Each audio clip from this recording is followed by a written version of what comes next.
ዳማት ባላሻራ ያክሱም ዙፋን አልጋ ወራሽ ቅድማልም መንግስት ወጣኝ ቅድማልም ጥበብ ጠንሳሽ አማራን ስንቱን ህዝቦች የሃሮሃን የተጠበብን ሐውልት ያቁም መቅደስ ያነጽ ድንጋይ ፈልጠን አለጠርበን ከጣና ሰማይ ስር የተቸረው ዳሩ ማሽነው ለሀገሩ ሰላምን ሸምኖ በፊደላት ማሳ እውቀትን የዘራ ሸማ ፈትሎ ለባሽ ጠቢብ ነው አማራ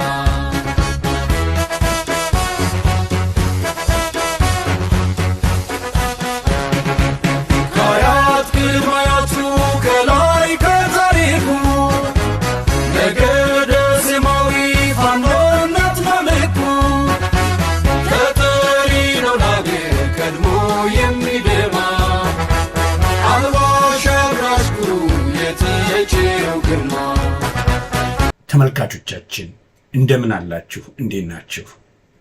ዛሬ ወደ እናንተ የማደርሰው አንድ ሁለት ጉዳዮችን ማየት ነው የፈለኩት።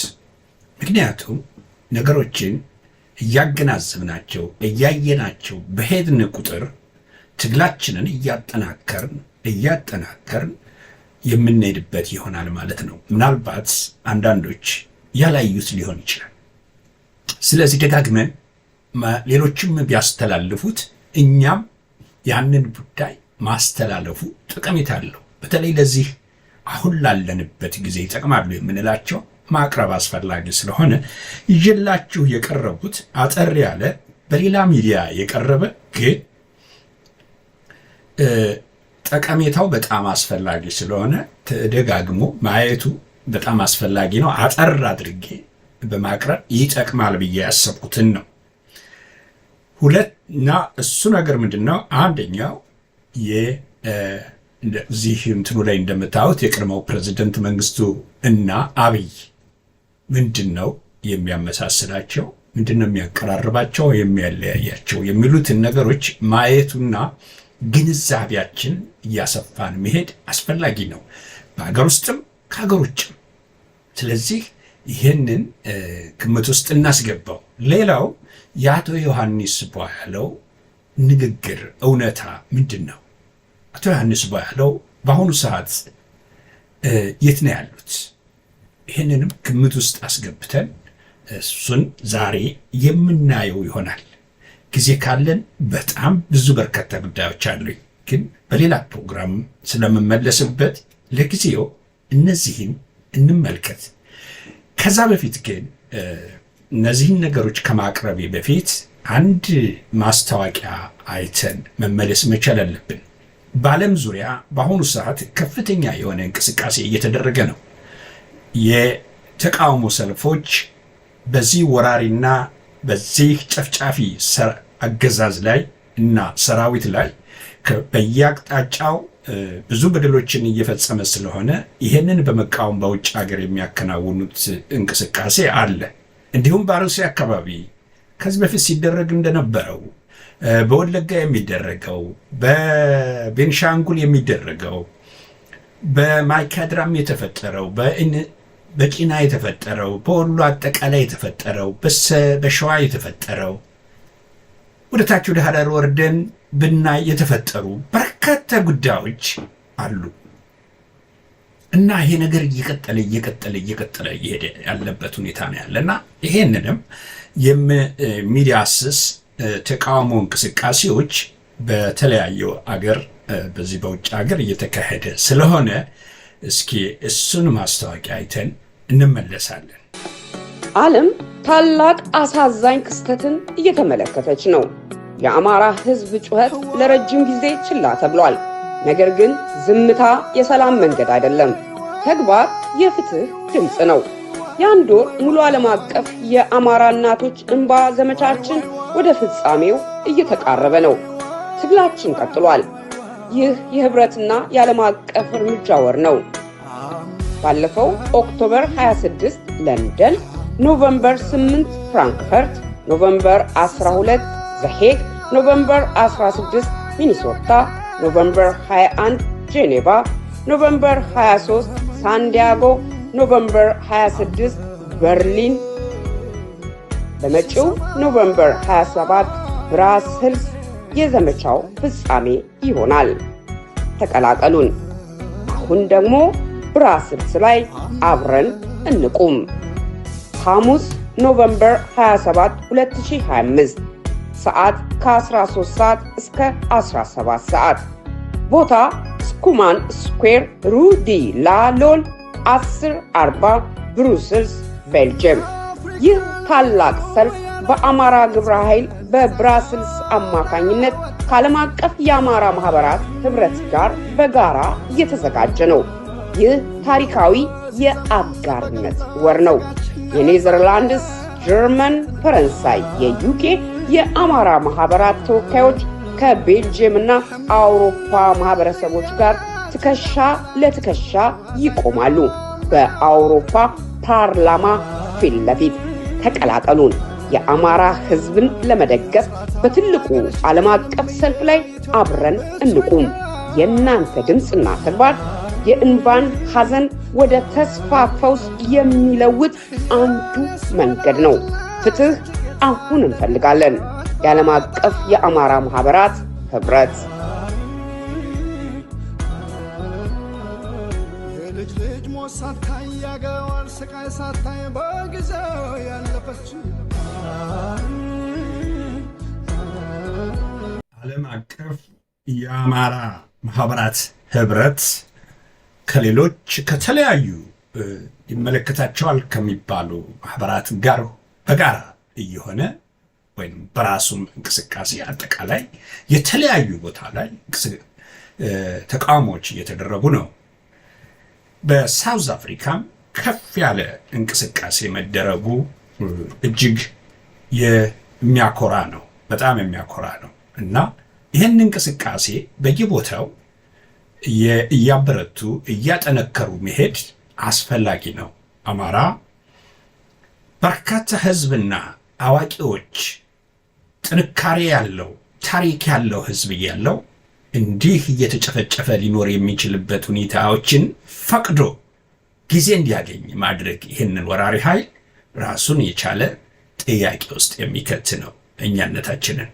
ስለዚህ በየአቅጣጫው ተባብረን ተነስተን በምንችለው አቅም ሁሉ ይህንን ወራሪ ኃይል ማስወገድ ያስፈልጋል።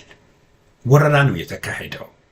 ይህን ወረራ ማስወገድ የእያንዳንዱ አማራ እንዲሁም አማራን የሚደግፍ ኢትዮጵያዊ ሁሉ ከጎኑ ሊቆም ይገባዋል። ስለዚህ ነገ ሌላ ቀን ነው። ዛሬ ትብብራችንን ልናሳይ ይገባል። ነገሮች ሁሉ ካለፉ በኋላ አስበን ነበር የሚለው አይደለም ለአማራ ህዝብ የሚጠቅመው። በእርግጥ ዛሬ ከንፈር የማይመጡልን እንኳ በርካቶች ናቸው። ምክንያቱም ለጭፍጨፋ ነው። ይሄ ህዝብ እንዲጨፈጨፍ ተፈቅዷል። ውስጥ ለውስጥ ተፈቃቅደው የሚያደርጉት ነው። ስለዚህ የተለያዩ ሽፋኖችን ሲሰጡት ለ30 ምናምን ዓመት ቆይቷል። ይህን ያህል ዓመት መጓዙ ራሱ የሚያስቆጭ ቢሆንም ማለት ይሄ 30 ምናምን ዓመት ብዬ የምጠቅሰው ህወሓት ወደ ስልጣን ከመጣ ጊዜ ጀምሮ ያለውን ለማለት ነው። ህወሓት ወደ ስልጣን ከመጣ ጊዜ ጀምሮ በተለያየ መንገድ ጭፍጨፋውን ኦነግ በአርባ ጉጉ ነው የጀመረው። ህወሓት ስልጣን ከመያዙ በፊት ትዝ የሚላችሁ ከሆነ በተለይ ትውልዱ በደንብ ላይ ይረዳው ይችል ይሆናል እንጂ አሶሳ ላይ ቤት እየተዘጋ ነበር የተቃጠለው። አማራው ቤት ዘግተው ቤት ውስጥ እያደረጉ ነበር ያቃጠሉት፣ ገና ስልጣን ሳይያዝ ማለት ነው። እንዲህ አይነት ግፍ የተፈጸመበት ነው አማራ። በአጠቃላይ ምን አደረገ አማራ ብላችሁ ስትጠይቁ ምንም። አገርን ህዝብን፣ አገርን አገሬ ብሎ ህዝብን ወገኔ ብሎ ከዳር ዳር ተንቀሳቅሶ የሚኖር ህዝብ እንጂ ሰርቶ የሚያድር ህዝብ እንጂ እና ታላቅነትን የኢትዮጵያን ታላቅነት አስከብሮ ከሚኖሩት ግንባር ቀደም እንጂ በምንም ታምር ሌላ በደል የበደለው ነገር የለም። ከማንኛውም ህዝብ ጋር ተስማምቶ የሚኖር ህዝብ አማራ ነው። አማራ ከሁሉም ህዝብ ጋር ተስማምቶ የሚኖር ነው። ግን የፖለቲካ ጨዋታ በአማራ ላይ ለመጫወት ያስፈልገውን አዋቂዎች የምትረዱት ነው። ይሄ ቆየት ያለ ታሪክ ያለው በመሆኑ አመጣጡም ኢትዮጵያን ቅኝ ግዛት ማድረግ አለብን ከሚሉት ወራሪዎች የመነጨ በመሆኑ ያንን ደግሞ ተፈጻሚነት እንዲያገኝ በራሷ በኢትዮጵያ ልጆች መፈጸም ስላለበት ስለዚህ ቀንደኛ ይሄን ሊከላከል የሚችል ማን ነው? አማራው ነው ተብሎ የተወሰነለት በመሆኑ የዛን ሁሉ የነዛን ቆሻሻ ስራ ሁሉ በመቃወሙ እና በአንድነት ይቺ ኢትዮጵያ የምንላት ሀገራችን ጸንታ እንድትኖር በማድረጉ የሚከፍለው ዋጋ ነው ዛሬ እንጂ በእውነት ህዝብ ለህዝብ የሚለው እንዴት ነው? በየት በኩል? ስለዚህ ይህን ግምት ውስጥ ማስገባት ያስፈልጋል። አማራ ማንኛውንም ህዝብ አልበደለም። ህዝብን በደል መሪዎች በስልጣን ይኸው እስከ ዛሬ አሁንም ስልጣን ላይ ሲቀመጡ የራሳቸው የሆነ የሚያደርጉት ነገር ሊኖር ይችላል። ይሄ ደግሞ በማንኛውም ህዝብ እንጂ የሚፈጸመው ብሔረሰብ ተለይቶ የተፈጸመ ነገር አይደለም። ስለዚህ ዛሬ አንዳንዶቹ እዚህ እኔ በምኖርበት ሀገር ስማቸው የተለያየ ስም አለ። የውጭ ሀገር ስም ይይዛሉ፣ አሳጥረው የሆነ ስም ይጠራሉ። ያፈቅደው ነው ፈልገው ነው። ማንም እኔ እዚህ በምኖርበት ሀገር ውስጥ ያስገድዳቸው የዚህ ሀገር መንግስት ያስገድዳቸው አይደለም፣ ህዝቡም አላስገድዳቸውም። ስም ግን ይቀያይራሉ። አዲስ አበባም ላይ ከክፍለ ሀገር ከሄደ ወደ አዲስ አበባ እንደው ስሙን ቀየር ማድረግ ይፈልጋል፣ በቀየር ይፈልጋል ስሙን። እንደው ቢያንስ ስሙን አጠር ሲያደርገው የተሻሻለ ይመስለዋል። ስለዚህ ይሄን በእንዲህ አይነት የሰው ልጅ ሂደት በመጣ ነገር ስም ተቀይሮ ነበር የሚሉም አሉ። በኢትዮጵያ ኦርቶዶክስ ማለት በተዋህዶ ቤተክርስቲያን ውስጥ የቆየ ጉዳይ አለ። ማንኛውም የኔ ስም በቤተ ክርስቲያን ውስጥ ስሜ አይደለም የሚጠራው፣ የክርስትና ስሜ ነው። የክርስትና ስሜ እነሱ የሚሰጡኝ ነው። ክርስትና ስነሳ የሚሰጡኝ ነው። አለቅ። በዛ ወቅት እኔ ራሴ ይሄ ይሁንልኝ የምለው ጉዳይ አይደለም።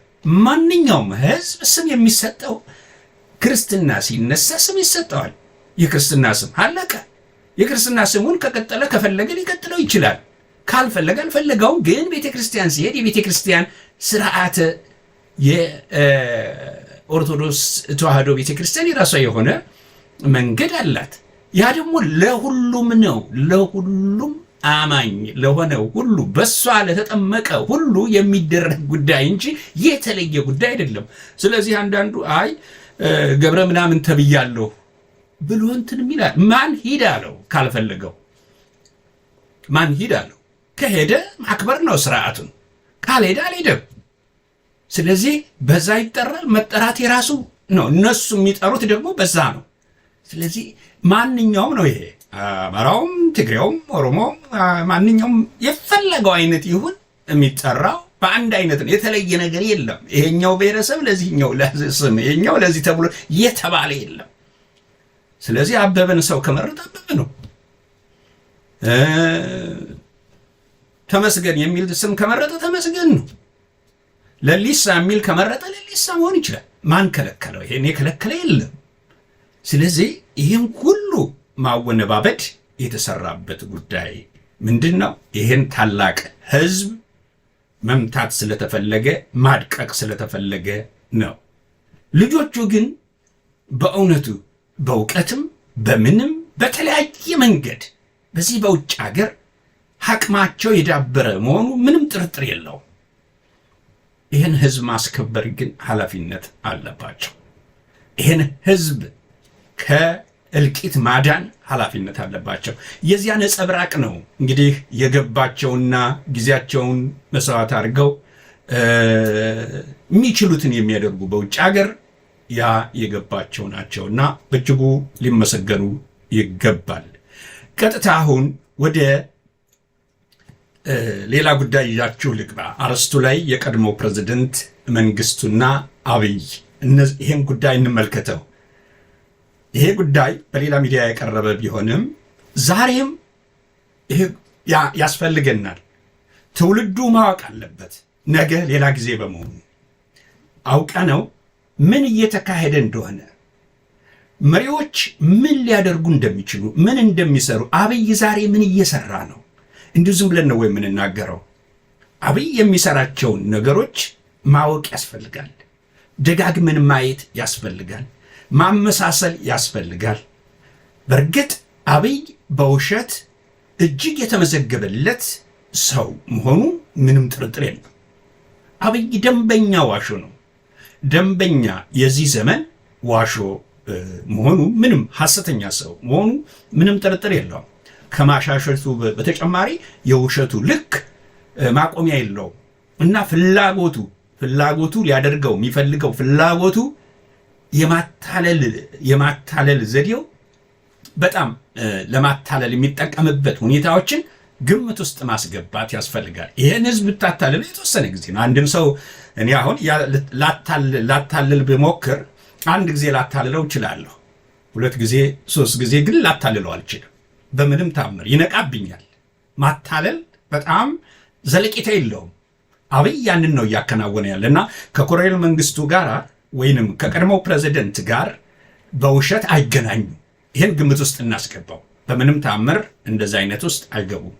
ግን በስልጣን ዘመናቸው ያደረጓቸውን ንግግሮች ነው ያ የሚዲያ አካል ያቀረበው እና እሱን ቆየት ቢልም ማለትም እንትን ቢልም ዛሬ ማየቱ አስፈላጊ ነውና እሱን አይተን እንመለስ። እሱን ካየን በኋላ ቀጣይ የአቶ ዮሐንስ ቧያለው አጠቃላይ ሁኔታዎችን የምንዳስስበት ይሆናልና ይህንን አይተን በዚህም ላይ ተነጋግረን ያንን እንዳስሳለን። ቀጥታ ይዣችሁ ልግባ። በምንም አይነት ሁኔታ ድል እንደማያደርጉ ያውቃሉ። በፍጹም ይህ ግልጽ ይመስለኛል። የሚቀጥለው 100 ዓመትን ይዋጋል እንጂ የሚኖር ህይወት የለም። ይህንን ያውቃሉ። ኢምፖሲብል ነገር ነው የሞከሩትም። በዚህ ታላቅ መድረክ ላይ ዛሬም ደጋግሜ እንዳነሳሁት በአማራ ክልል በኦሮሚያ ክልል ያሉ ወንድሞቻችን 1000 ዓመት ቢታገሉ ስለማያሸንፉን 1000 ዓመት ቢወድቁ ቢነሱ ለውጥ ስለማያመጡ ያኛውን መንገድ ጥለው ወደ ሰላም እንዲመጡ በዚህ የተከበረ ጉባኤ በድጋሚ ጥሪ አቀርብላቸዋለሁ። አንድ ቀዳሚ ማሳሰቢያ አለን። ሁለቱ መሪዎች በዚህ ዝግጅት በምናሳያችሁ ንግግራቸው በብዛት ተመሳስለው ቢገኙም ኮሎኔል መንግስቱ ለመርሆች ባላቸው አመለካከት፣ ለኢትዮጵያ ባላቸው ቀናይነት፣ በዋሾነት፣ በቃላባይነት ወዘተ ከአብይ አህመድ ጋር አይነጻጸሩም። መንግስቱ የሶማሊያን ወራሪ ተፋለሙ እንጂ እንደ አብይ አህመድ ኑ ህዝቤን ውጉት ብለው ጎረቤቶቻቸውን አልጠሩም። መሐይምነትን ለማጥፋት ታተሩ እንጂ እንደ አብይ አህመድ ትምህርት ቤቶችን በድሮንና ሰራዊት አላወደሙም። የጦር መሳሪያ ማምረቻ ቢሆኑም ፋብሪካዎችን ለመገንባት ሞከሩ እንጂ እንደ አብይ አህመድ ኢንዱስትሪዎችን አልዘጉም። አዲስ ዩኒቨርሲቲ መክፈት ቢያቀታቸው ያሉትን አልዘጉም። መንግስቱ ኃይለማርያም የመሬት ባለቤት ያደረጉትን አርሶ አደር አብይ አህመድ ተፈናቃይና ተሳዳጅ አድርገውታል። በማሳውና በቀየው ላይ በድሮን ቦምብ አጋይተውታል። ቤተ መንግስቴን ለማስዋብና ለመገንባት ገንዘብ ሊወጣ አይገባም የሚል ጥብቅ ዲሲፕሊን የነበራቸው ኮሎኔል መንግስቱ የመኖሪያ ቤታቸውን እንኳን ለመገንባት እሳቸውም ረዘም ላለ ጊዜ ከአገር እስኪወጡ ተጠብቆ እንደነበር፣ ከሄዱበት ሲመለሱም በተሰራው አዲስ ቤት ምክንያት እንደተቆጡ ነበር የተባለው የዘነበ ፈለቀ መጽሐፍ ተርቋል። የአሁኑ ጠቅላይ ሚኒስትር ግን ለቤተ መንግስታቸው መገንቢያ ብቻ 10 ቢሊዮን ዶላር የሚመድቡ መሆናቸውን ራሳቸው ተናግረዋል። የሚያደርጉትን በግልጽ ይናገሩ የነበሩት የቀድሞ የኢትዮጵያ ፕሬዝዳንት እንዳሁኑ ጠቅላይ ሚኒስትር በንግግራቸው ብዙ ሐሰት፣ ብዙ ማስመሰል እየቀላቀሉ የህዝብን ማህበራዊ ግንኙነት ስለመበጣጠሳቸው የተጻፈ ነገር አላጋጠመንም።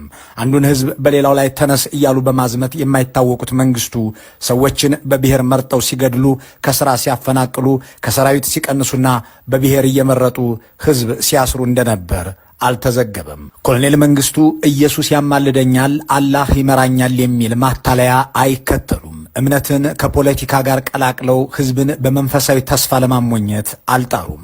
እንዳም ሆኖ በድርጊትም ሆነ በንግግር የሚያመሳስላቸው ብዙ ነው። በመጀመሪያ ጠላቶቻቸውን በተመለከተ ያላቸውን አመለካከት እናስቀድም። ኮሎኔል መንግስቱ 1000 ዓመት ቢዋጉም አያሸንፉኝም ይሉ ነበር። አብይም ይችኑ ያዜሟታል። የሚገርመው ደግሞ ሁለቱም ይህንን ንግግር ያደረጉት በፓርቲያቸው ጠቅላላ ጉባኤ ላይ መሆኑ ነው። በምንም አይነት ሁኔታ ድል እንደማያደርጉ ያውቃሉ። በፍጹም ይህ ግልጽ ይመስለኛል። የሚቀጥለው 100 ዓመትን ይዋጋል እንጂ የሚኖር ህይወት የለም። ይህንን ያውቃሉ።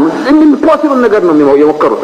በዚህ ታላቅ መድረክ ላይ ዛሬም ደጋግሜ እንዳነሳሁት በአማራ ክልል፣ በኦሮሚያ ክልል ያሉ ወንድሞቻችን 1000 ዓመት ቢታገሉ ስለማያሸንፉን፣ 1000 ዓመት ቢወድቁ ቢነሱ ለውጥ ስለማያመጡ ያኛውን መንገድ ጥለው ወደ ሰላም እንዲመጡ በዚህ የተከበረ ጉባኤ በድጋሚ ጥሪ አቀርብላቸዋለሁ። ዛሬ በአክሱም፣ በአድዋ፣ በሽሬ ወዘተርፈ እንደ ጠላት ጦር ራሱ ገበሬው እንዳንበጣ ተሰባስበው አሁን ያለው ውጊያ የትኛው መንደር ወታደር ሲሄድ ምንም ጠላት አያይም፣ ህዝብ ነው የሚያየው።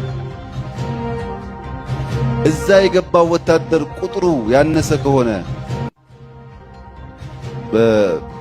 በአህዱ ውስንነት ያነሰ ከሆነ ምንም ጠላት የለም ብሎ አልፎ ሳይጨርስ ከጀርባው በርከት ያሉ ሰዎች ወረውት በክላሽም በገጀራም ይጨፈጭፉታል። ምንድነው ወሎ ውስጥ ብናየው? ተናገሩ። ከወሎ የመጣችሁ ጓዶች፣ እኛ የምንፈልገው ኢሳፓን ነው፣ እኛ የምንፈልገው የደርግ ወታደር ነው እየተባለ አይደለም እንዴ በከበሮ የሚመጣውን ወያን የሚያሳልፉት? ደሴ ላይ ለምሳሌ አንዲት ሬጅመንት ኮማንዶን የተዋጋው ኃይል ደሴ ነዋሪ ነው። ትናንትና የመከላከያ ደጋፊ የነበረ ኃይል ፊልፍ እየቀረበ ሲመጣ ሬጅመንቷ እንዳትወጣ ከቦ መስዋዕትነት ከፍሎ እኮ ያስቀር የሞከረው እዛ የነበረ ኃይል። ማላቀሮች፣ ራርተኞች፣ ችጋራ የምንባለው ከዚሁ ክልል በሚመነጭ ችግር ነው። በምግብ ራስ መቻል የሚባለው አንኳር ችግር ያለው ትግራይ አካባቢ ነው። ኢሳፓ ከየት የመጣ ነው? በዚህ ህዝብ ደምና በዚህ ህዝብ ትግል የተወለደ ፓርቲ አይደለም እንዴ? ፕሬዚዳንት መንግስቱ ኢሰፓ በዚህ ህዝብ ደምና ትግል የተወለደ ፓርቲ ሲሉ፣ ጠቅላይ ሚኒስትር አብይ ደግሞ ብልጽግና የተመሰረተው በቄሮና ፋኖ ትግል ነው ይላሉ። ቄሮች፣ ፋኖች እንኳን ደስ ያላችሁ፣ የታገላችሁበት ፓርቲያችሁ ተመስርቷል። መንግስቱ ኃይለማርያም አብዮት እያካሄዱ ነው ሲሉ፣ አብይ አህመድ ደግሞ ለውጥ እያመጣው ነው ባይ ናቸው። ፕሬዚዳንት መንግስቱ አብዮት ቀልባሽ የሚሏቸው ሰዎች መስከረም 8 1969 ዓ.ም የግድያ ሙከራ አደረጉብኝ አሉ። ጠቅላይ ሚኒስትር አብይም ሰኔ 16 2010 ለውጥ አደናቃፊዎች የግድያ ሙከራ ፈጸሙብኝ አሉ። ኢትዮጵያ ማዕፀመ ለምለም ናት። 100 ሚሊዮን አብይ ስላላት አንዱ ቢሞት አንዱ ይተካል። የኔ መሞት የኢትዮጵያን አብዮት አይቀለብስም። ኮሎኔሎቹ ጠመንጃዎቻቸውን በሚገባ ያምናሉ። ህዝብ ግን አምኖና ወዶ ሰራዊታቸውን ለመቀላቀል ይቸገራል። ህዝብ ወታደር እንዲሆን ለምነው እምቢ ስላቸው ደግሞ በብስጭት እንደሚከተለው ሲናገሩ ይደመጣሉ። ብንጮህ ቀርቶ እኮ ቂጡን ብንወጋው እኮ የሚንቀሳቀሰው እኮ እየጠፋ ነው። መስዋዕትነት ለመካፈል ሁሉም አይፈልግም።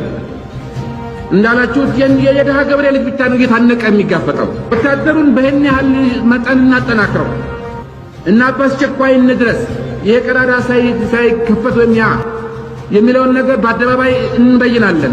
ና መከላከያ ግባ መልስ የለም፣ ና ፖሊስ ግባ መልስ የለም። ቤት ተቀምጦ ሰላም። የሁለቱ መሪዎች የንግግር ተመሳስሎ ብዙ ነው። ሚያዝያ 2010 እንዲህ ሆነ። ጠቅላይ ሚኒስትር አብይ በሶማሌ፣ በትግራይ፣ በኦሮሚያና በአማራ ክልሎች ያደረጉትን ጉዞ ቀጥለው ሐዋሳ ገቡ። በሲዳማ ባህል አዳራሽ ከደቡብ ሰዎች ጋርም መነጋገር ጀመሩ። ስለ ልማትና ስለ መንገድ ግንባታም ተጠየቁ። እሳቸውም አሉ፣ ህዝቡ አስፓልት ብትሰራለት ሳር አማረኝ ይላል። ሀገሩ በሙሉ አስፓልት በአስፓልት ቢሆን ሳር ናፈቀኝ ይመጣል። ሰው አይጠግብማ። ሰው ባህሪው አቃቂር ማውጣት ስለሚወድ አስፓልት ቢነጠፍለት ሳር አማረኝ ይላል የተባለው የዘንድሮው የኢትዮጵያ ህዝብ ሲሆን፣ ያኔው የኢትዮጵያ ህዝብ ደግሞ ወርቅ ቢነጠፍለት ፋንድያ ነው ይላል ተብሎ በዘመኑ መሪ ተዘልፎ ነበር። አብይ አቃቂር ማውጣት ያሉትን መንግስቱ ተሳዳቢና ተቺ በማለት ይቀጥላሉ። ሁሉም ተሳዳቢና ተቺ ወርቅ ቢያነጥፉለት ፋንድያ ነው የሚል ቁጥር ጥቂት ባልሆነበት ሁኔታ ውስጥ ምን ተአምር እንድንሰራ ይጠበቅብናል። በግሌ ነፍሳትን ቢሆኑ ሲገደሉና ሲሞቱ ማየት አልፈልግም። እውነታው ግን በኢትዮጵያ ሕዝብ ጥቅም የመጣን አልታገስም። ሰው እየሞተ ነው ሲባሉ ሞት የሌለበት ሀገር የለም በማለት የሚያቃልሉት ጠቅላይ ሚኒስትሩ ሚሊዮኖችን ያፈናቀሉ አፍሪካዊ መሪ ተብለዋል። እናም እንደ ኮሎኔል መንግስቱ አንድም ሰው ገድዬ አላውቅም የሚለውን አንድም ሰው አፈናቅዬ አላውቅም በማለት ጀምረውታል። እኔ እኮ እስካሁን አንድ ሰው አፈናቅዬ አላውቅም። እማታምኑኝ ደግሞ ሰዎች ካላችሁ እኛ ሰፈር መጣችሁ ጠይቁ። ጎረቤት ጋር ተስማምተን ነው እኛ የምንኖረው። ይሄ አደገኛ ፎርስ ነው፣ በፍጥነት መጥፋት አለበት። ጓዶች የጨረቃ ምርጫ ለማካሄድ ለማሸበር የሞከሩ ኃይሎች ሲጠፉ አይተናል። ይደመሰሳሉ። ይህን የማይፈልጉ ኃይሎች ከዚህ ቀደም እንደሆነው እነሱም ይቀበራሉ። ብዙ ሰው ይሄንን ቦታ ይመኛል፣ ሚሊዮን ይመኘው፣ ግን መሆን የሚችለው ምንም ሆነ ምን አንድ ሰው ብቻ ነው። እና እባካችሁን ከዚህ እንውጣ። በቆሎና እህል በሚገባ አምርተን ማንበላ ሰዎች ለፖለቲካ ስልጣን መንጠላጠል እንዴት እንደቀደም ባልና ሚስት ስለ ፖለቲካ ሲያወሩ ሰራተኛ ምግብ አቅርባ አትሄድም እኮ። አረ እንደዛ አለን ፌስቡክ ላይ ያየሁት አትልም። የሁለቱን መሪዎች ተመሳሳይ ንግግሮች ፍለጋችንን እንቀጥል። ኮሎኔል መንግስቱ አንድ ጥይትና አንድ ሰው እስኪቀረኝ ድረስ እዋጋለሁ በሚለው ንግግራቸው ይታወቃሉ። በየጊዜው ግድያ፣ በየጊዜው ምናምን በሚሆንበት ሰዓት ለውጡን በህይወታቸው ተወራርደው ያመጡ ግለሰቦች ሳይቀሩ አይ በቃ እነዚህ ሰዎች አንችላቸውም ተስማምተን ካልቀጠልን ነው። እንዴት ሰው ከሰይጣን ጋር ይስማማ ይችላል? ምክንያቱም በተስማማ እንኳን ተስማማ ለይተህ ቆርጠህ ካልሰራ በስተቀር። የቀድሞው የኢትዮጵያ ፕሬዝዳንትና የአሁኑ የአገሪቱ ጠቅላይ ሚኒስትር ደጋግመው የሚያነሱት ሌላው ጉዳይ ኢትዮጵያ የሚለውን ነው። ኮሎኔል መንግስቱ የኢትዮጵያ አንድነት የሚለውን፣ ጠቅላይ ሚኒስትር አብይ ደግሞ የኢትዮጵያ መጽናት የሚለውን ቃል ደጋግመው ብለውታል። ኮሎኔል መንግስቱ ግንባሬን እሰጣለሁ ያሉለትን ይህንን የኢትዮጵያን ጉዳይ ጠቅላይ ሚኒስትር አብይ ደግሞ አንገቴን እሰጣለሁ ነበር ያሉት። ሁለቱንም ጎን ለጎን እንመልከታቸው። ደግሞ ለመበተን እስከተቀጠለ ድረስ የኔ ግንባር እስከተበተነ ድረስ ደግሞ በበኩሌ ከኢትዮጵያ አንድነት ኃይሎች ጋር ትግሌን ይቀጥላል። በኢትዮጵያ ክብርና ጥቅም ከመጣችሁ አንገቴ ይቀላል እንጂ አይደረግም። የቀድሞው ኮሎኔል ግንባራቸውን እንደሚሰጡ ቃል ቢገቡም ግንባራቸውን አዙረው ዚምባብዌ ገብተዋል። የአሁኑ ኮሎኔልም ለኢትዮጵያ ሰጠዋለሁ ያሉት አንገት አሁንም ጭንቅላታቸውን እንደያዘ አለ። የሁለቱ መሪዎች መመሳሰል በንግግር ብቻ የሚገለጽ አይመስልም። ስልጣን አያያዛቸውና የመንበር መሰረታቸውም ይገጣጠማል። ኮሎኔል አብይ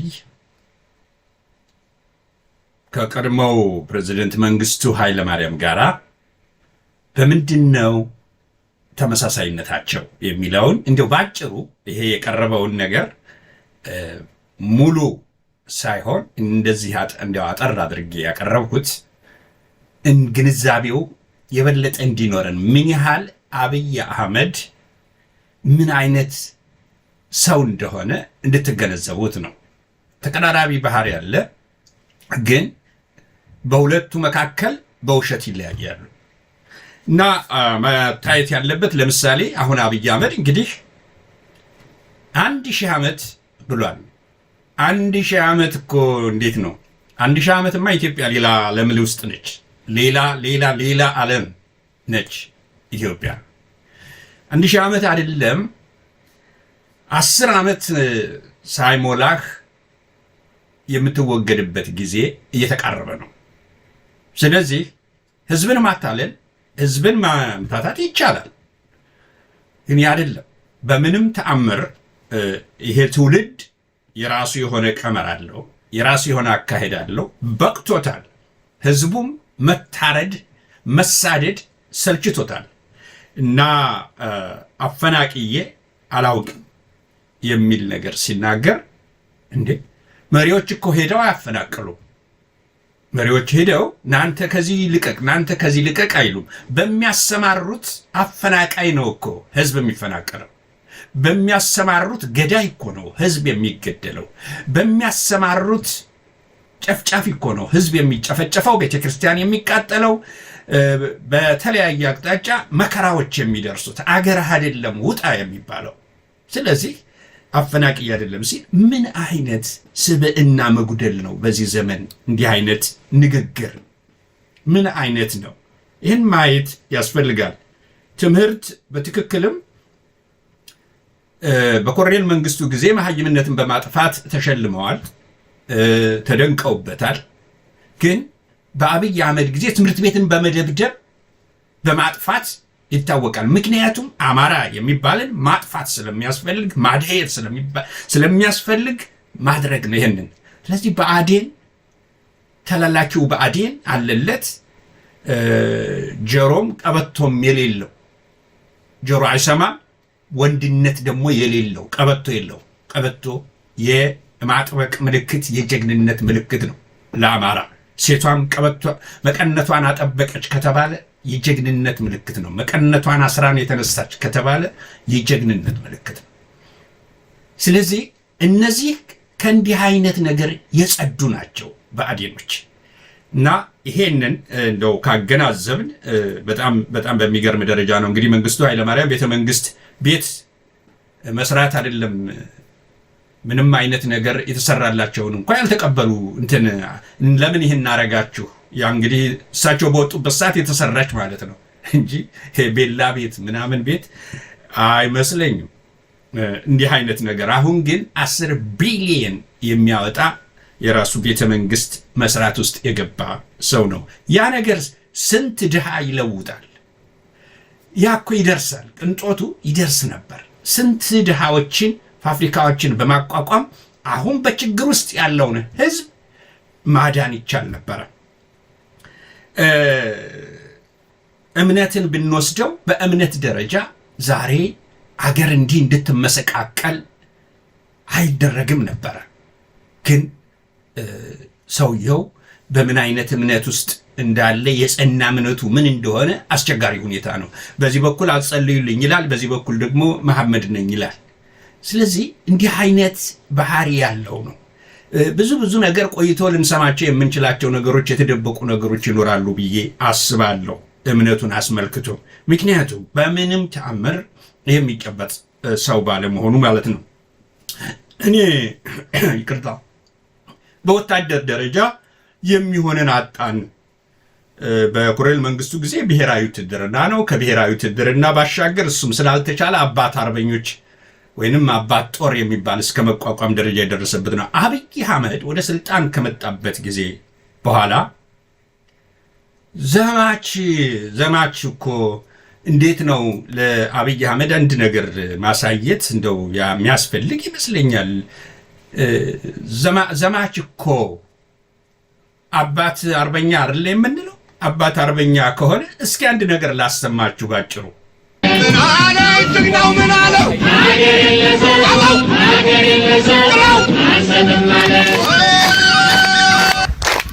ጥሩ ንግግር ስላደረጉልኝ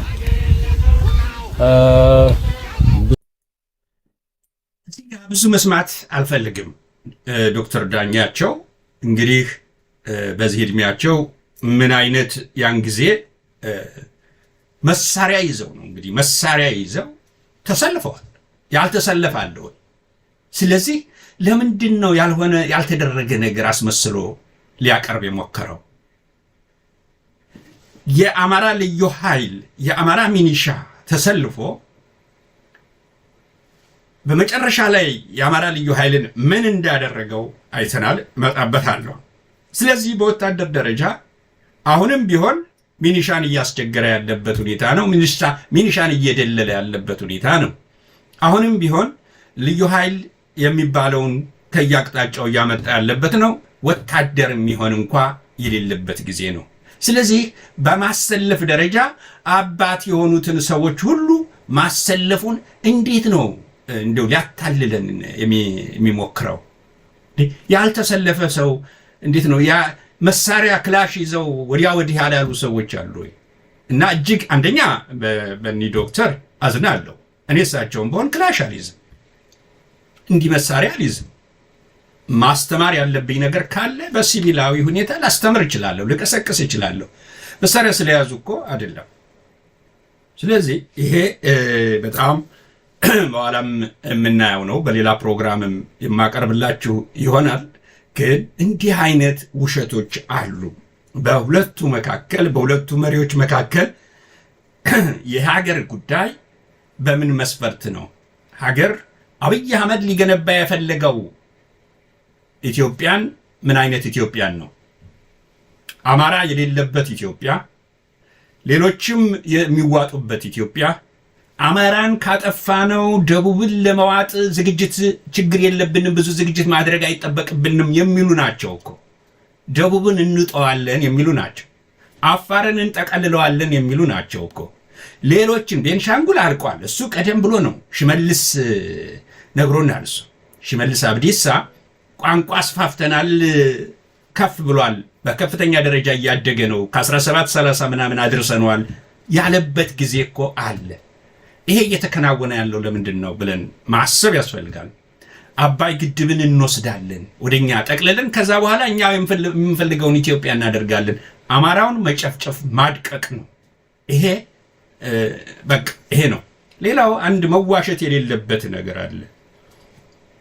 በእርግጥ አንድ የትግራይ ሰው አጋጣሚ አላውቀውም፣ ግን በስልክ ፕሮግራማችንን በማየት አውርቶኛል። ፕሮግራማችን ላይ ይሄ በዚህ ባለው ስልክ ማለት ነው።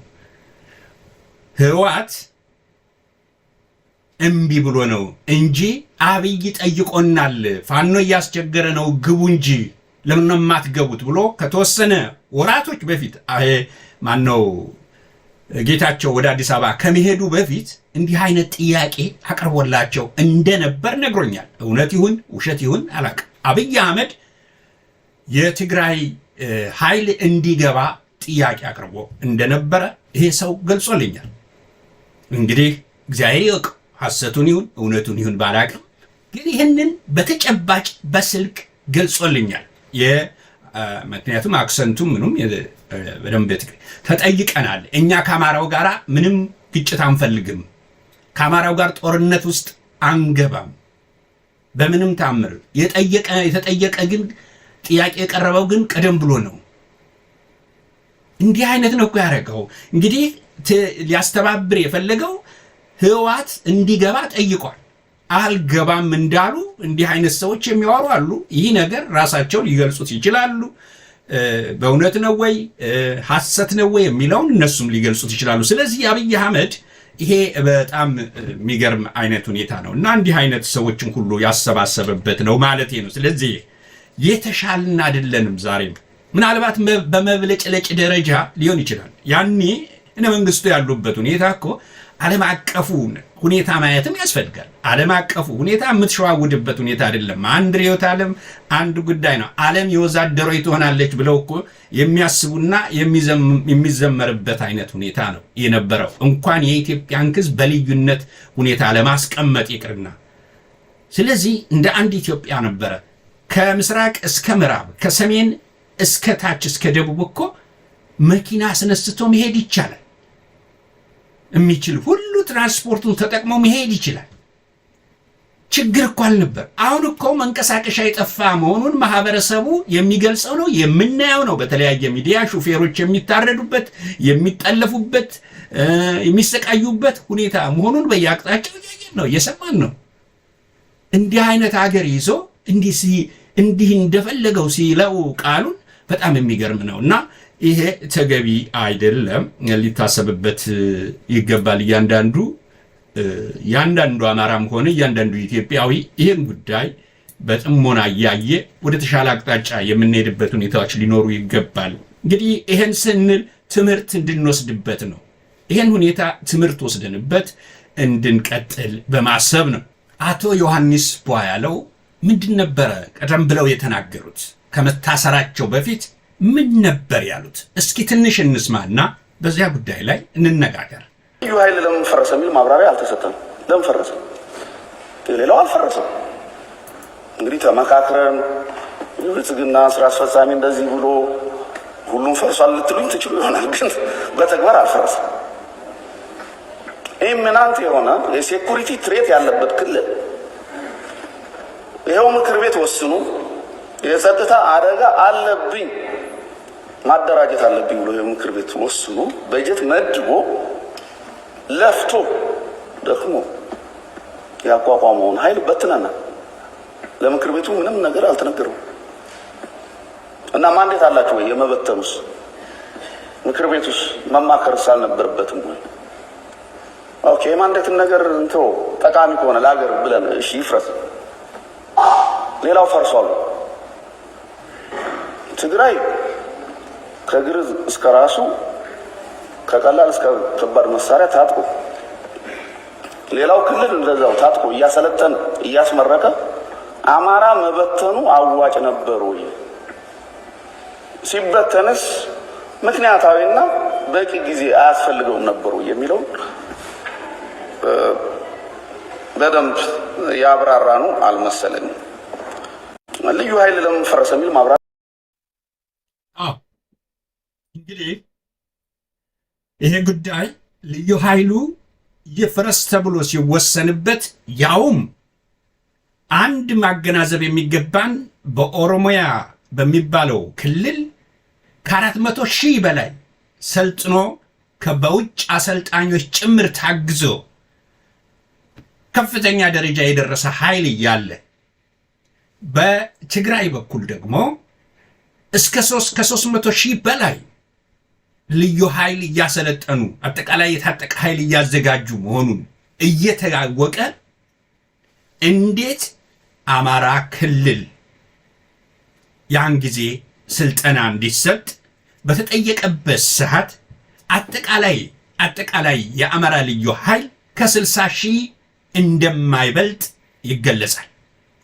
ይታያችሁ እንግዲህ ያን ጊዜ በኦሮሚያ ክልል በሚባለው ያን ያህል፣ በትግራይ በሚባለው ያን ያህል ደረጃ ሲደርሱ አማራ ክልል ግን ከ60,000 የማይበልጥ ያንን ጀነራል አሳምነው እና ሌሎች ጓደኞቹ በጥራት ላይ የተመሰረተ እናድርገው፣ አማራጭ በጀት የለንም ምን እናድርግ የሚለው በዚህ ደረጃ ተነጋግረው ቢያንስ ይህንን የጠንካራ ኃይል አድርገው እንዳወጡት ይገለጻል።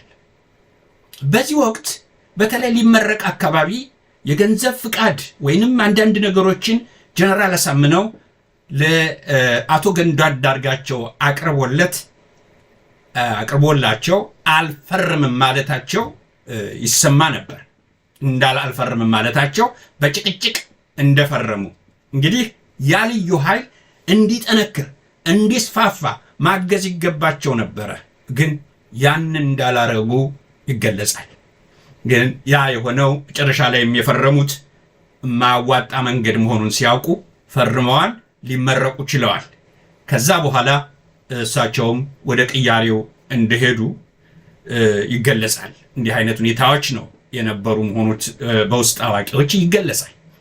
ስለዚህ አቶ ዮሐንስ በኋላ የተናገሩት እውነት ነው። በስንት ችግር በስንት ሁኔታ ያንን ያህል ተደክሞበት ቢያንስ ይቺ ቁጥር እያለ በሌላው አካባቢ ጠንካራ ሁኔታ እያለ ይሄ ነገር እንዲፈርስ ሲወሰን ይሄ ብአዴን የሚባለው ነቀርሳ ምን ያህል አማራን አሳልፎ የሚሸጥ ወደኋላ እጁ እንዲታሰር አድርጎ የሚያስገርፍ የሚያስገድል መሆኑን አጠንክረን የምንቃወመው ከዚህ አኳያ ነው እና አቶ ዮሐንስ በኋላ በወቅቱ የተናገሩት ትክክል ነው። መቃወማቸው በጣም ተገቢ ነው። ስለዚህ አሁን ያሉበት ቦታ ላይ ሊደርሱ የቻሉት ወደ እስር ቤት ሊወረወሩ የቻሉበት ምክንያት አንዱ እንዲህ አይነት አካሄዳቸው እንዲህ አይነት ንግግራቸው በቃኝ ብአዴን ላይ እኔ ከዚህ በኋላ እኔ ህዝቡን ልቃወም ይገባኛል፣ ህዝቡ ላይ የሚደርሰውን በደል አብሬ ተባባሪ ሆኜ እስከ መጨረሻው መቀጠል የለብኝም፣ ስለዚህ እውነቱን መናገር አለብኝ ብለው የወሰኑ ነው ስለወሰኑ መሰለኝ እንዲህ አይነቱን ሁኔታ ይፋ አውጥተው መናገር የጀመሩት።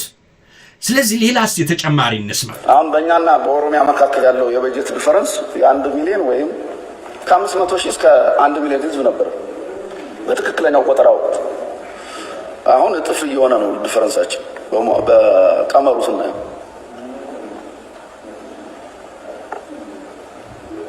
በሌላ መልኩ ደግሞ ኦሮሚያ 5 ሚሊዮን ህዝብ አፈናቅሎ ወይም 7 ሚሊዮን ህዝብ አፈናቅሎ በጀት ይወስዳል። አማራ ክልል ደብል በርደን ለተፈናቀለው ለነባሩ በጦርነት ለወደመው የበጀት ቀመሩ ስላልተስተካከለ አንፌር በሆነ መልኩ እየተጎዳ ነው ያለው። ይህን ፌዴሬሽን ምክር ቤት ልናነሳ ሞክረን መቼም ያልታደልነን የራሳችን ተወካይ አፈ ጉባኤ ከልክለውን አፍነው ተመለሰ። የወልቃይትን ጉዳይ የበጀትን ጉዳይ እንዳናነሳ ተከለከለ። እንደ አፈ ጉባኤ ከበሻሻ ወይም አድዋ ቢሆኑልን ይሻላል ነበር ከኛ ባይሆን። ምክንያቱም የአማራ ጥያቄ እንዳይመለስ ከሚያደርጉ ሰዎች ውስጥ ራሳቸው የአማራ ተወካዮች መሆናቸው በጣም ያሳዝናል። ምክር ቤት እኮ የሚባለው ሊመክር እንጂ ሊመከር አይደለም። በአፈ ጉባኤዎች ሊመከር አይደለም እና ማርጂናላይዝ ተደርጓል በፌዴሬሽን ምክር ቤት የአማራ ክልል። ይህን እውነት በበጀትም በማንነት ጥያቄም ክዳት ተፈጽሞብናል። የአማራ ህዝብ ውለታ ለዚህ መንግስት ያልነበር ክዳት ነው የተፈጸመው። አሁን በእኛና በኦሮሚያ መካከል ያለው የበጀት እንግዲህ ይሄ የነ አብይ የኦሮሞማ ስርወ መንግስት ትክክለኛ ቢሆን ኖሮ ያ ህዝብ ምንም ከኦሮሞ ይምጣ ከምንም ይምጣ ብቻ እንደ ሰው አይቶ በእኩልነት መተዳደር እንችላለን ብሎ ስላመነ ሁሉም ነበር የተቀበለው ማለት ይቻላል። ብአዴኖችንም እሺ ይቅር ብሎ የተቀበላቸው በወቅቱ በገቡት ቃል መሰረት አዎ እኛ በድለናቸዋል ሲባል እሺ የኛ ህዝብ ደግሞ እሺ አዎ ካመኑ ምን ችግር አለ በሚል ያመነ ህዝብ ነው። ይህን ህዝብ ነው እንግዲህ በበጀት እንኳ ምን ያህል እንደሚያዳክሙት። ይሄ እንግዲህ በማንነት ላይ ከሚደረገው ዘመቻ ባሻገር በበጀት ሊጎዳ የሚችልበት ሁኔታ መሆኑን አቶ ዮሐንስ ቧያለው እየገለጹ የነበረበት ሁኔታ ነው። አድማጭ ግን ሰሚ ግን ነበረ ወይ? በጣም አስቸጋሪ ነው። በጣም አስቸጋሪ ነው። እንዲህ ነው ወይ አማራነት? እንዴት ቢመጠጡ ነው? እንዴት አእምሯቸው ቢመጠጥ ነው ከኦሮሞማ አገዛዝ ነፃ አልሆንም አልፈልግም የሚሉት? ምን አይነት ሆድ ቢሸከሙ ነው የሚለውን ለእያንዳንዱ ተመልካች መተው ያስፈልጋልና እንዲህ አይነት አረመኔነት፣ ጭካኔ የተመላበት በወራሪው ከሚፈጸመው ጋራ እኩል የሚካሄድ ነው። በተለይ እንደውም ይበልጣል። ባጠገብህ ያለው የባሰ ያቃጥላል፣ የባሰ ያናድዳል። ያኛው በጠላትነት ፈርጆህ ሊገልህ፣ ሊያሳድድህ፣ ሊያፈናቅልህ ከምድረ ገጽ ሊያጠፋህ ነው። በማንነት ላይ ነው የዘመተው። ይሄ ግን በአማራ ስም አማራ ነኝ ብሎ የሚገልጸው ግን የሚገርም ነው። እንግዲህ እንድናገኘው ተሻገር በምክር ቤት ውስጥ ቁጭ ብለው ያን ጊዜ የፈረዱትን ፍርድ ያለውን ሁኔታ ገልጸውታል አቶ ዮሐንስ ቧያለው። ወልቃይት የወልቃይት ህዝብ፣ የራያ ህዝብ፣ በመተከል ያለው ህዝብ፣ ራሱ አማራው ክልል ይሄ በደራ አካባቢ ያለው ስቃይ፣ ይሄ በራሱ በማንነቱ ለብቻው ወደ አማራ ተጠቃሎ ቢያንስ ማመልከቻውን እንኳን ማስገባት በሚችልበት እንዳያስገባ በሚያቀው በማንነቱ እንኳን ሊያስገባ በሚችልበት አንደኛ የራሱ ቋንቋ ሁለተኛ የኢትዮጵያ ቋንቋ በሆነው እንኳን መጠቀም በማይችልበት ደረጃ ላይ ሲሆን ብአዴን የሚሰራው ሁኔታ ታይቷል። እንግዲህ ልዩ ኃይሉን ሁኔታውን እስኪ አንድ ደግሞ አንድ ሌላም ተጨማሪ አለ። እሱን ከጌታቸው ረዳ እስከ ጌታቸው አሰፋ አንዱ ነው። ከአባዱላ ገመዳ እስከ አባ ገዳ ድረስ አንድ ነው። እኛ ምን ነክቶን ነው? አብይ ሲያኮርፈኝ እኮ እናንተም ታኮርፉኛላችሁ። አንድ ነን እኛ። እያነከሰ ሲያዋጋ የነበረውን ጄኔራል እኮ እንዳይታከም አድርገን ለህልውናችንም ለስልጣናችንም ለማንነታችንም ሲታገሉ የነበሩ ኃይሎችን እኮ በትነና ለምን ምን አደረጉ? ጄኔራል ጻድቃን፣ ጌታቸው ረዳ፣ ጌታቸው አሰፋ፣ ሌሎችም ይህችን ሀገርና ውድማት ያሉ ሰዎች በሚንጎባለሉባት ሀገር እኮ የአማራ ሰዎች እንዳይነቃነቁ አፈና ተደርጎብናል። በነፃነት እንዳንነቃነቅ ይሄ ጠፍቷችሁ እዚህ ምክር ቤት በምንናገረው ነገር እኮ ከሁሉም ነገር ተገለናል። እንጀራ እንዳንበላ ከደሞዝ ከስራ ተገለን ችግር የለውም ለሀገር ከጠቀመ ብለን ተቀምጠን እንዳንንቀሳቀስ ደግሞ በከፍተኛ ስቃይና አፈና ውስጥ እንዳለን አይጠፋችሁም። መቼም ካቢኔው አባላት አመራሮች ታውቃላችሁ ማን ደረሰልን። ይሄ ጉዳይ ግን ነገ ጧት በእናንተም ላይ እንደሚደርስ ከሴራ ፖለቲካ በጥሰን ለማለፍ አንድ ብንሆን ይሻላል የሚለውን በአንክሮ እንድታዩት ነው። ከጌታቸው ረዳ እንግዲህ አቶ ዮሐንስ ቦያለው ልመና ጭምር ነው አማራ ክልል ምናምን የሚባለውን እስከ ልመና እባካችሁ እስከ ማለት ድረስ ሌሎች አንድ ሆነው እኛ አንድ የማንሆንበት ምክንያት ምንድን ነው? እባካችሁ እያለ የገለጸበት ከነጌታቸው ረዳ እስከነ ጻድቃን ከነ ኦሮሞማ እስከነ አባዱላ ድረስ ያለው ነገር አንድ የሆኑ እስከ ገዳ ያለውን ሁኔታ አንድ ሆነው በሚሰሩበት ሰዓት አማራን ለማድቀቅ ራሱ አማራው አብሮ መሰለፉ በእጅጉ የሚያሳዝን ነው። ያም ሁኔታ እስካሁን እንደቀጠለ ነው።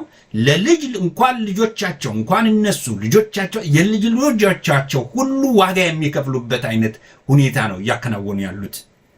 እንዴት በቤተሰብ ውስጥ እንዲህ ጠባሳ የሆነ አሻራ እንዲቀመጥ ያደርጋል እያንዳንዱ ብአዴን? እንዴት በቅሌት በዛ ህዝብ ፊት ተንበርክኮ የሚሄድበት ጊዜ ሩቅ አይሆንም። ጫማውን አውልቆ ብዙ ታሪክ የሚሰራ መሆኑን ይሄ ትውልድ የሚሰራ መሆኑን እንደሚያሳየን ምንም ጥርጥር የለም።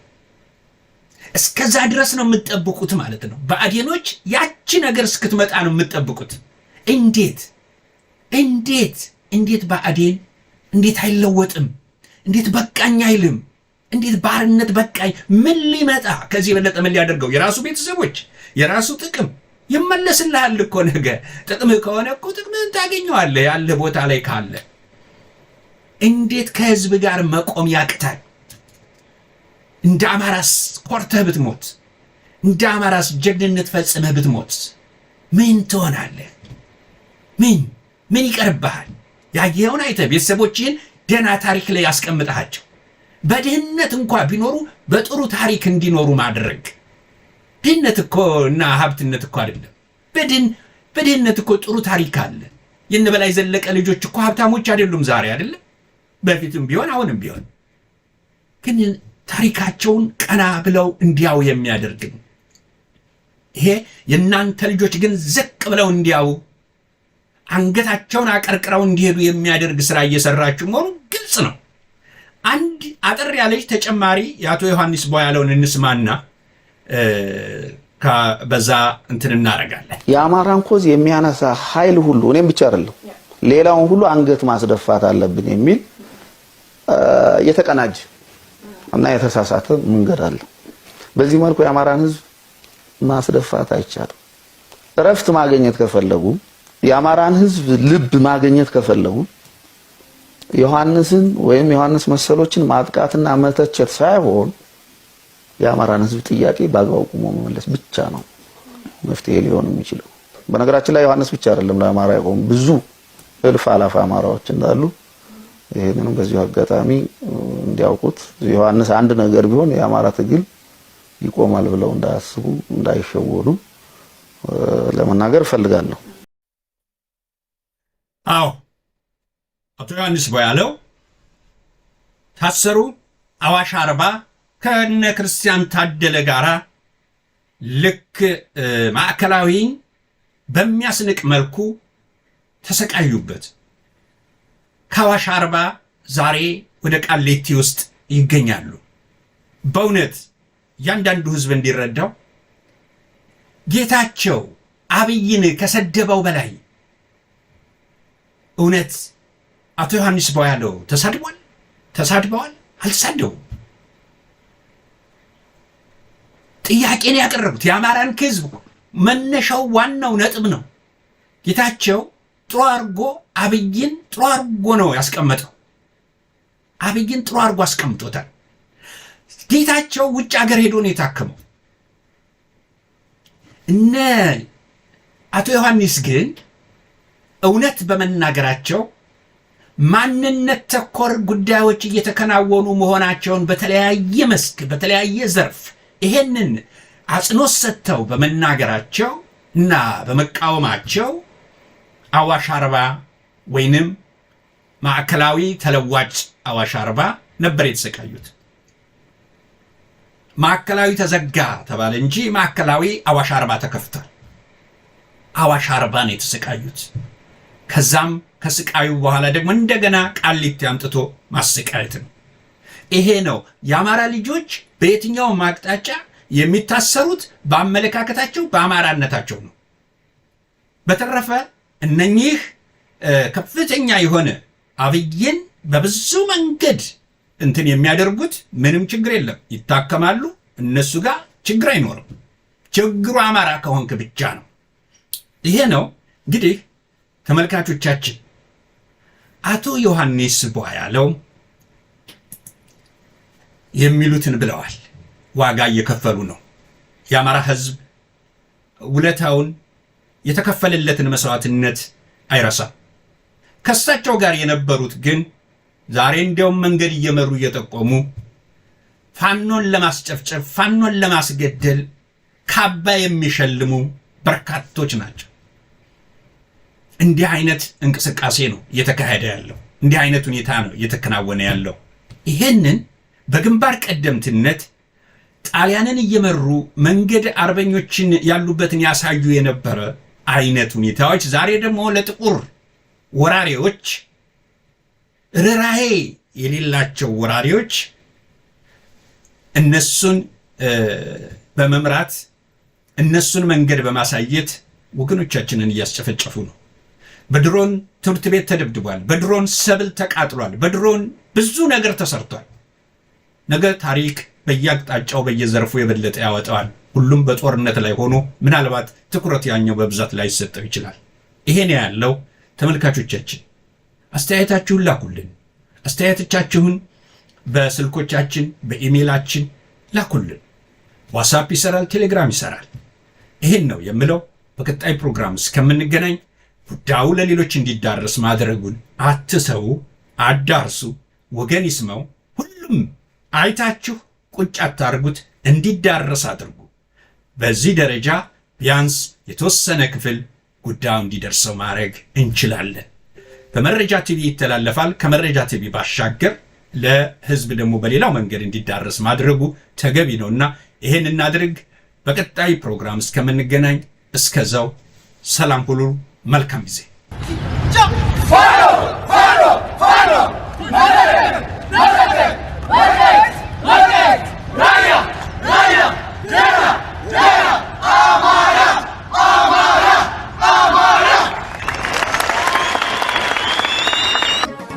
ገዢ ያልደፈረን ባህል ጠላት ያልበደ አማራነትን ተላብሰን አማራነትን ተኩለን ነፃ ህዝቦች እንደነበር ነፃ ህዝቦች እንሆናለን።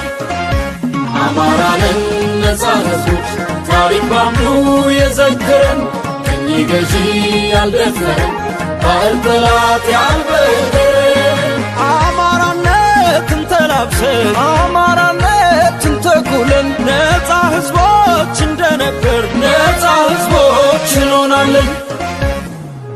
ከአገር ዘርፈን የማንከብር ቅርስ አውድመን የማንለማ